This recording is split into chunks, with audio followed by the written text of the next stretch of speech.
y cuánto de ese sedimento se está quedando en los alrededores de Guayaquil. Eso es lo fundamental, ¿verdad?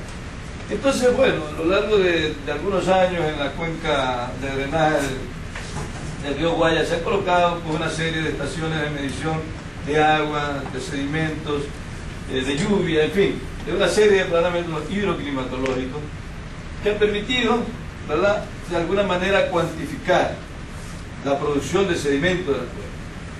Entonces, pero como un resumen general para no particularizar o detallar cada uno de los procesos, ¿verdad?, básicamente en la cuenca del Guaya se han aplicado estos 4 procedimientos. Una evaluación del potencial de erosión de la cuenca de drenaje basada en la famosa ecuación universal de la pérdida de suelo. Es decir, el suelo se erosiona en base fundamentalmente a la lluvia que cae, a la pendiente que tiene y a la cobertura vegetal, como parámetro más importante, ¿verdad? Existe también una cuantificación del sedimento a partir de muestreos realizados que en la cuenca del Guaya se realizan en diferentes puntos, de 1964 hasta 1995. ¿Y por qué hasta 1995? Porque hubo alguna vez en el Ecuador un vicepresidente iluminado del país que pensó que esa información no era necesaria y hasta ahí llegó la información y de ahí para acá no tenemos. El tercero es la cuantificación de sedimento a través de batimetría de embalse. En la cuenca del Guaya, ya hace algunos años, y en la península de Santa Elena, vienen funcionando algunos embalses en los cuales se ha hecho una batimetría, que es la forma más exacta y precisa para poder evaluar la producción de sedimento de una cuenca. Y también cuantificación de sedimento a partir de muestreos regionales, en el caso que nos ocupa básicamente de aquellos registros de sedimentos que se tienen en la provincia de Manabí. Entonces, adicionalmente a eso, ¿verdad?, tenemos nosotros cerca de Guayaquil, a 26 kilómetros del embalse Chongón, en donde se hizo una batimetría y se logró evaluar una producción de sedimentos en ese embalse, ¿verdad?, una producción de sedimentos a través de una metodología, básicamente de la fórmula universal de pérdida de suelo, que se la calibró con el material de sedimentos acumulado en el embalse medido, y en función de lo cual se estableció una producción de sedimentos en ese embalse que sirvió de base para hacer algunas extrapolaciones ya en sitios diferentes de la cuenca del Guaya. ¿Por qué se hizo eso en el embalse Chongón? Porque ahí hay una estación de bombeo, los que conocen seguramente, hay una estación de bombeo que bombea el agua desde el embalse Chongón hacia el embalse El Azúcar, cerca de Zapotal, en la vía de la península de Santa Elena, y esa estación de bombeo tenía un canal de acceso que estaba ubicado en la parte final del embalse, en la cola del embalse, en uno de los ríos principales que entra al embalse.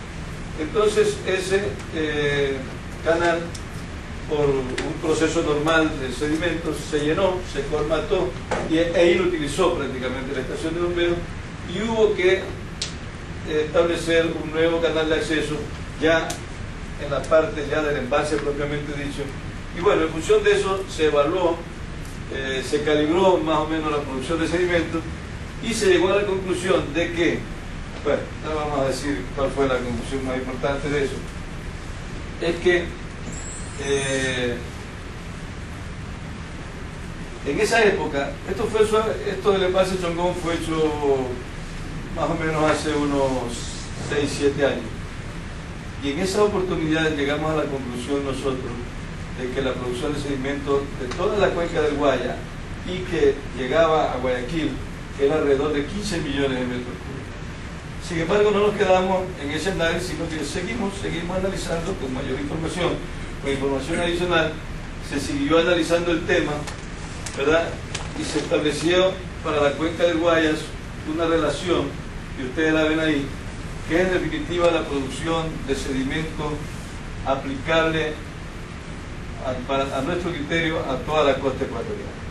En base a esta ecuación se estableció ya una modificación en la producción de sedimentos y es de 7 millones de metros cúbicos. Para nosotros, ¿verdad?, lo que alcanza la producción de sedimentos que llega a la ciudad de Guayaquil en un año por medio es alrededor de 7 millones de metros cúbicos al año. Ese valor se triplica o es 3.5 veces más cuando existe el fenómeno del niño. Es decir, que en un fenómeno del niño esos 7 se transforman en 20 o en 25. Pero aquí hay un detalle importante. Seguramente alguien dice, pero 7 millones de metros cúbicos para una cuenca de drenaje tan grande como que parecería muy poco. Y por eso recalqué, es la producción de sedimento que alcanza Guayaquil, que alcanza la ciudad de Guayaquil. ¿Por qué? Porque ya decíamos hace un rato que el proceso o la naturaleza de los procesos de sedimentación consiste en un proceso de erosión, en un proceso de transporte y en un proceso de deposición. Y ese proceso de deposición ocurre a lo largo y ancho de la cuenca de drenaje. Es decir, que mucho sedimento erosionado en la cuenca de drenaje se queda en la propia cuenca y al sitio de control llega a un valor menor que se lo puede establecer a través de una curva que, dicho sea de paso, se logró definir para la cuenca del Guaya, y en base a eso se estableció un valor que consideramos en este momento bastante exacto y que dista mucho, ¿verdad?, de ser un valor que últimamente ha aparecido en los medios de comunicación, en donde se habla de 100 millones de metros cúbicos por año, ¿no?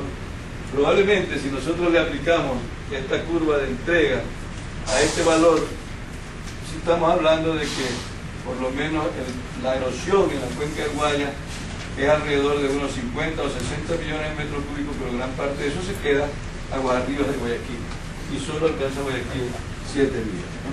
Una pregunta. Sí. Estamos haciendo una extrapolación de un estudio que se hizo en el embalse Chongón, ¿verdad? Para extrapolarlo y llevarlo a toda la cuenca baja del río Guaya, así.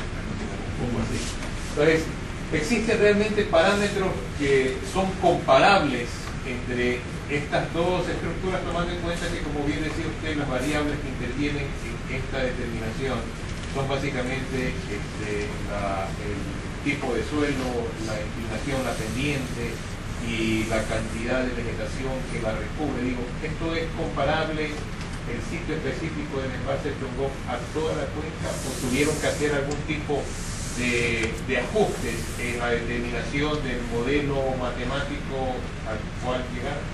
Bueno, exactamente no fue así, y si lo dije así estuvo mal. Realmente en el embalse Chongón lo que tuvimos fue una mayor información batimétrica medida en años subsecuentes, ¿verdad? Pero igualmente en Doble Peripa tenemos